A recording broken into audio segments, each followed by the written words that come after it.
Yes, guys, what is going on? Welcome back to Cardiff City World. I'm Si. Welcome back to the channel. Right, so normally we split the preview content for the games into sort of three. We have a general preview, a tactical showdown, and then three big questions. Obviously, we don't have the luxury of that because it's a Tuesday game, there's not enough time, etc. So today is going to be a bit of a hybrid of the preview and the tactical showdown. What Barnsley are going to try and do to us, where we can hurt, and what Brian Barry Murphy is most likely to tweak, if anything at all. And look, it's not just another game. There is importance behind this game. Cardiff go into this still top of the league. This is a massive game though, because second place Lincoln play fourth place, I think, Bradford at the same time. So the table can change real quick.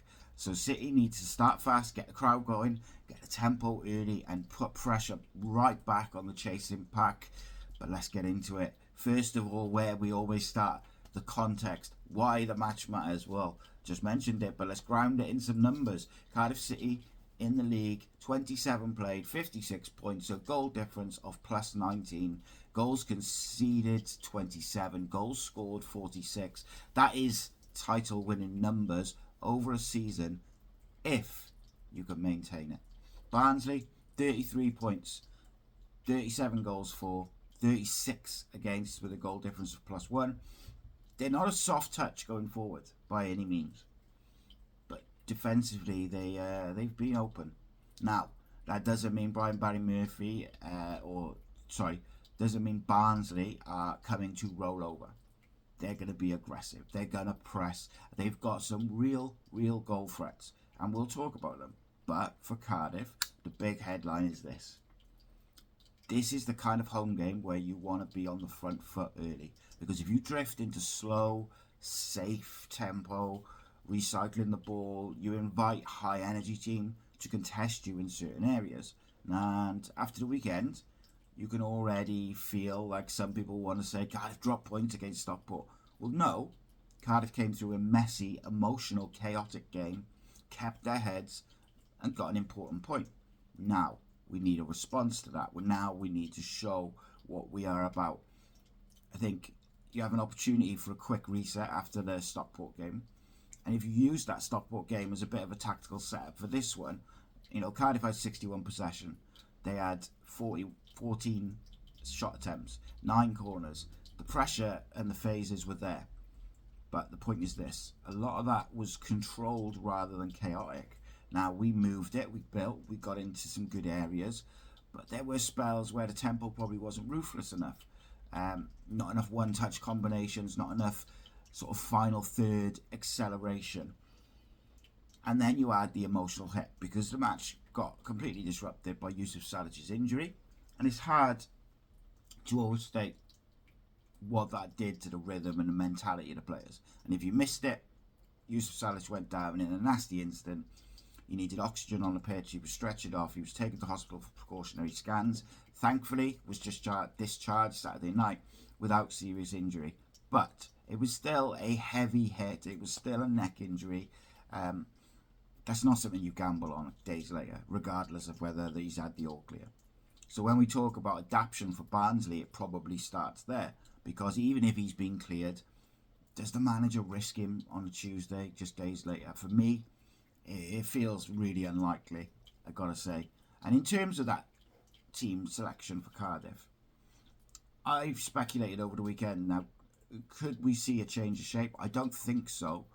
But I do like the thought for this specific game to flip to a 3-5-2, to go to wing backs with Tanner and Kipakio as your wing backs, Robinson and Isaac Davis up top, and Kellyman in the 10. I think the shape makes sense for a few reasons. It gives you two up front to give Callum Robinson some support when there's no use of Salic. We have a natural width with hard-working wing backs who've got pace going both ways. And it can also protect you in a defensive transition if we're going to be a bit more aggressive because you've got that extra centre-back behind the ball. But this is probably the key point. That's my idea. BBM doesn't strike me as a guy who's going to dramatically change his ideas or his shape or his way of playing because one player is missing. He's been very consistent in his principles, the build-up structure, the positional play, the control of the ball, the aggressive counter-pressing when we lose it. It's all been there to see. So what I think is more likely, we'll have the same general structure, but maybe some different occupation of certain zones, who runs beyond, who drops in, how we can get the best out of Callum Robinson, how we can create chances in the box, and who attacks what areas. Now, if BBM was to go down that 3-5-2, the why would be pretty obvious. It keeps two forwards high, stops Barnsley stepping out comfortably, it matches up their system, but I'm leaning we'll see something closer to what we normally see, just with a different personnel. But whatever he chooses, one thing has to be consistent, and the tempo from the first minute has got to be good. So let's have a look at Barnsley and how they are under Conor Hourihane. Conor Hourihane was appointed permanently in 2025. Barnsley have been a bit up and down this season, sitting around mid-table, but the style is aggressive and energetic. Barnsley have some genuine threats. Davis, Keely, Dunn, but I really like Reyes Corey. He is a guy from the wide areas who can do some damage to you. He's strong, he's skillful, and he's direct, and he will cause issues if you do not, or if you give him space and you let him isolate certain areas or certain individuals. The key thing for me tactically with Barnsley is they want to make games uncomfortable for you. They will press, they will jump and triggers, but they will try to force you into rush decisions. If Cardiff play at half speed, Barnsley will be delighted. If Cardiff play at high speed, Barnsley's defensive structure can get stretched and exposed really, really quickly. And that's where I think we can get at them. And that kind of takes us into the key battles of this game. Where is this game going to be won and lost? Well, I think first off, Cardiff's tempo versus Barnsley's press. This is probably like the headline, if you like, because I think Barnsley will want you to take extra touches and move the ball slowly. They will want your centre-backs and your six to receive the ball facing their own goal. They'll want that moment where a pass is slightly underhit and they can pounce and they can put you under pressure. So Cardiff have got to flip the script. They've got to look forward with that first sort of touch. Third man runs off the ball, bounce passes and moving it quickly. When we do break that first line, accelerate and don't slow it down. Because if you beat Barnsley's initial press cleanly, which we're very capable of doing, you don't just get a bit of space, you get big space. And this is where I think Omari Kellyman can be really vital in this game if he's good to start, which I hope he is, because you need someone who can receive that ball between the lines and turn pressure into advantage. If we play with bravery, I think Barnsley could definitely be played through. If we play safe, we give them a bit of belief. Then you've got the sort of second key battle. I think you have to target Barnsley's left-hand side. I mentioned this and discussed this on the Barnsley podcast I did yesterday. Barnsley have got defensive issues, but especially on that left-hand side. That left channel, they're very weak. A lot of their problems, goals, chances against come down that left-hand side. It's that space behind the left-back zone when they push up, or the wing-backs. They can get dragged out of position very easily. They leave a lot of gaps for diagonals and overlaps and underlaps. So what can Cardiff do with that? Well, if you're BBM, you're looking at it and you're thinking, right, switches of play, cool. Isolating the left-back 1v1 and forcing the centre-back to defend wider areas than he wants. A lot of that we do naturally with the way we play. This is where I think that wing-back system could really amplify that, because you can get Tanner and Capaccio and, yeah, but whatever. I don't think we're going to do that, so I know I don't want to focus on it too much, but even in that back four shape, you can still target it. Our wingers literally have chalk on their boots all the time. And then you look for a underlapping run from whoever's in the 8, Joe Colwell, Alex Robertson, whoever it may be, or the 10, and a striker who's going to be occupying the centre-backs. So Callum Robinson has got to occupy those centre-backs with his movement off the ball. Don't get dragged into physical battles too much. You don't need to do that. Use your movement to create the problems for them. And when we do get in behind, make sure the crosses, the passes are really good in that final third. Barnsley's goal difference tells you the truth. They concede goals. So be direct in the right moments. be clinical, and make them defend their box early in the game. Key battle number 3. Yusuf Salic or not. So the likelihood is no Yusuf Salic. That is massive for Cardiff. He isn't just about goals, he's the reference point. He pins centre-backs, he wins that first contact, he links the play, and he gives you a threat that forces defenders to drop deep because of what's around them. After what happened Saturday, even with the good news that he was discharged, it's hard to see him being involved, or certainly starting. I just can't see it. So your choices are really, you go Callum Robinson is the obvious one, maybe Isaac Davis, but what changes if one of them comes in? Well, Robinson can drift and combine really well. He's been more of a connector this season at many points. I still think he's so good at being on the last shoulder of the last defender and running him behind because he's such a good finisher. But his link-up play has remarkably improved this year. I think he's been really good. And I think the key for Callum Robinson will be, don't get involved in the physical battles too much. Try and find your little pockets, get in behind, make those little runs around the side, which we nearly scored from late on Saturday. And then if it is Isaac Davis, which I can't see it unless they do go with a 2, but Isaac is good. He's pressing, high, quick, pacey, looking to get in behind and work the channels. And I think that could be really beneficial in this against this team. But what it does mean is that whoever's in the number 10 becomes really critical. Because if Callum Robinson drops deep, we've got to have someone arriving in the box, someone who's getting in the box, running beyond Callum Robinson, because if the ball does go wide, we need late arrivals, we need people in the box with Callum Robinson. If the ball goes to the flat flank and the box is empty, you're basically just doing their defending for them. So the instruction's got to be, if one striker drops in, or if a striker drops in, got to have runners, got to have people, if it goes out wide and the ball's coming in the box, give Callum Robinson support, get people in the box, arrive late, etc. And then the opposite winger from the cross has got to attack the back post. Key battle 4, set pieces, second balls. So against a high energy team like Barnsley, set pieces matter. Why? Because when the game gets a bit frantic and dead balls are your chance to really reset, control territory and land the counter punch. That's what they're going to aim to do. Cardiff created 9 corners against Stockport, and that tells you that they were getting into consistently good areas. But the challenge is quality. The first contact, the second ball, and being ready for a Barnsley counter-attack. Barnsley will counter-attack you if you're sloppy or slow on the second phases. So if Cardiff score first, then set pieces then become a real weapon for us. If Barnsley score first, or even just keep it a 0-0 for a long period, set pieces become a real threat for them. And then the 5th key battle, early goal and game state. And I think this one, I think it's important this week. I think Cardiff need to come out with a clear intent. I think this game state will change and the momentum will swing. For me, if Cardiff get an early goal, I really believe Barnsley will have to open up a bit, and then their pressing becomes a bit riskier and it plays into our hands, particularly at home.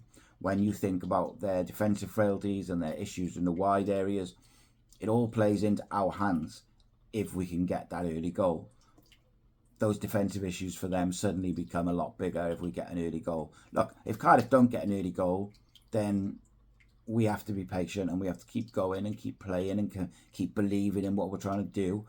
But it's going to give Barnsley a bit of belief. They're going to grow into it. And look, remember, Cardiff are in a great position in the league. But that, if Lincoln get a victory over Bradford on Tuesday, that's going to give them, they're still on our tails. If we can pick up 3 points and then hopefully a favourable result over there for us, you can just open that gap between us and the chasing pack. How do I think BBM is going to approach this game?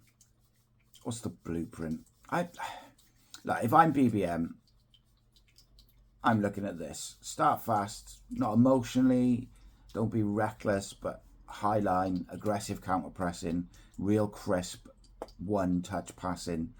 Be brave in the build-up. Do not give them any hints of belief. So make sure, particularly at the back, when they are pressing, you don't take heavy touches, you don't be sloppy. Yes, attack the wide areas, particularly that left-hand side.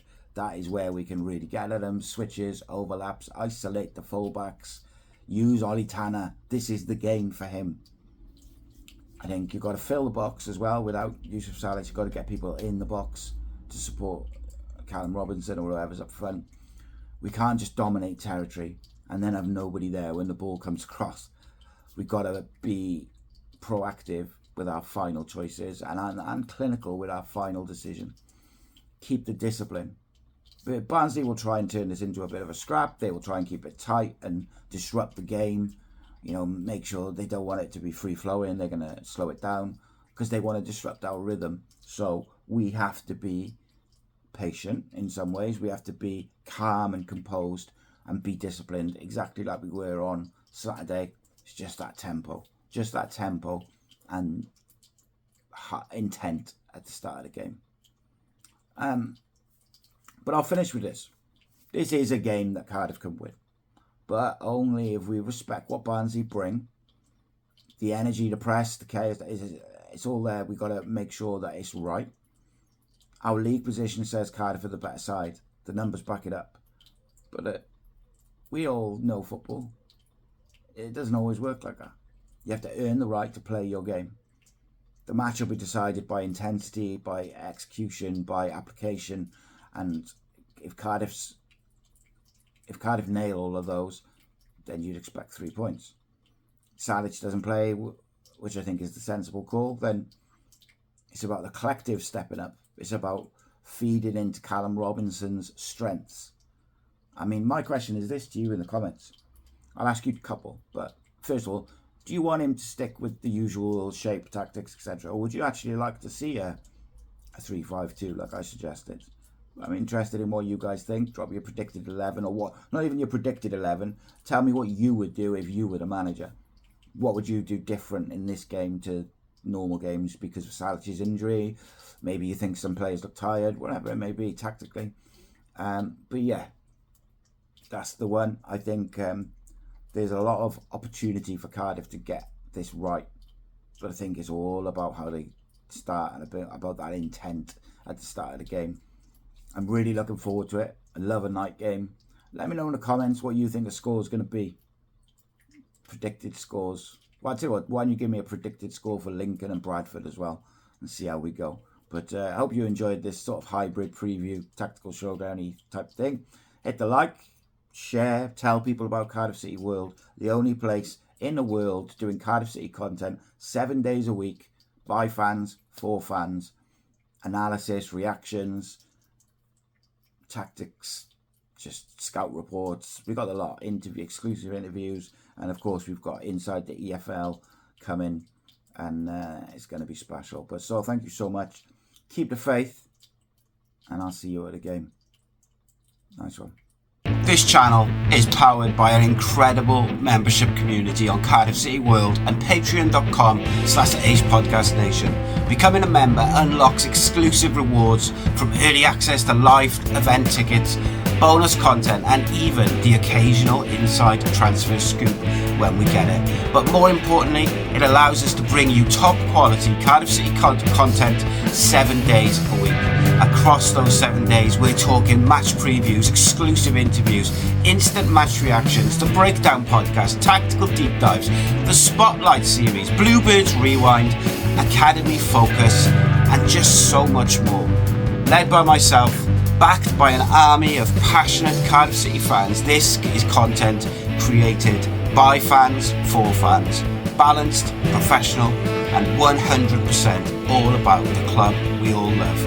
If you enjoy what we do, then join the community today and support what we are doing as we help to keep Cardiff City World flying high.